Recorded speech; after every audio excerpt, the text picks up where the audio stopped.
আমি মনে করি প্রতিটা মেয়ের অল্প কিছু হলেও আয় থাকা দরকার। সব ক্ষেত্রে এটা নিজের খরচ বহন করার জন্য নয়, মাঝে মাঝে আশেপাশের মানুষ এবং নিজের পরিবারের কটু কথা বন্ধ করার জন্য।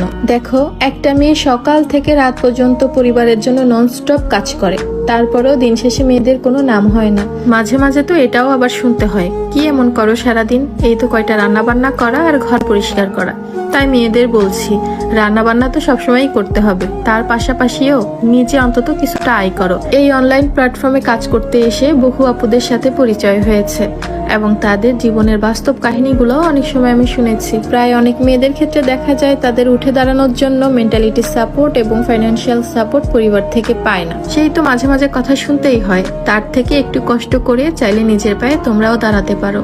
তোমরা নিজে ছোট একটা বিজনেস করতে পারো, চাইলে হাতের কাজ করতে পারো, অথবা এই অনলাইন নিয়ে যদি তোমার ভালো ধারণা থাকে তাহলে ফেসবুক পেজ খুলেও কিন্তু এখান থেকে আর্ন করতে পারো।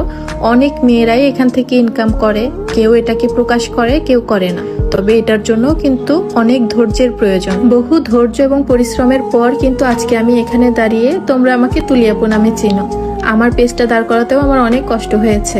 আমার হাজবেন্ডের মাশাআল্লাহ ভালো আর্নিং, আমার ফাইন্যান্সিয়াল সাপোর্ট ছিল, তারপরেও আমি চাইতাম যে আমি নিজে কিছু একটা করি। আমি ঘরে বসে যে কাজটা করি এটাই তোমাদের সাথে দেখাতে সবচেয়ে বেশি পছন্দ করি। আজকে আলু ভর্তা করলে এটাও তোমাদের সাথে দেখাবো, আজকে মাংস ভাত করলে সেটাও তোমাদের সাথে দেখাবো।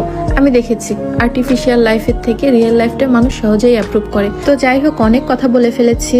তো আজকে সকালে উঠে 100 খানা কাজ করে ফাইনালি ভাবলাম একটু চিকেন বারবিকিউ করি বা চিকেন ফ্রাই, যেটাই বলো না কেন, এটা আমার নিজস্ব রেসিপি একদম। এখন আবার শীতকাল, সন্ধ্যা হতে না হতেই গরম গরম ভাজা পোড়া খেতে খুব ইচ্ছা করে। তো ইদানিং আমি কিন্তু বাইরে থেকে খাবার আর আনিয়ে খাই না, ঘরে বসেই এক একটা রেসিপি বানিয়ে খাচ্ছি।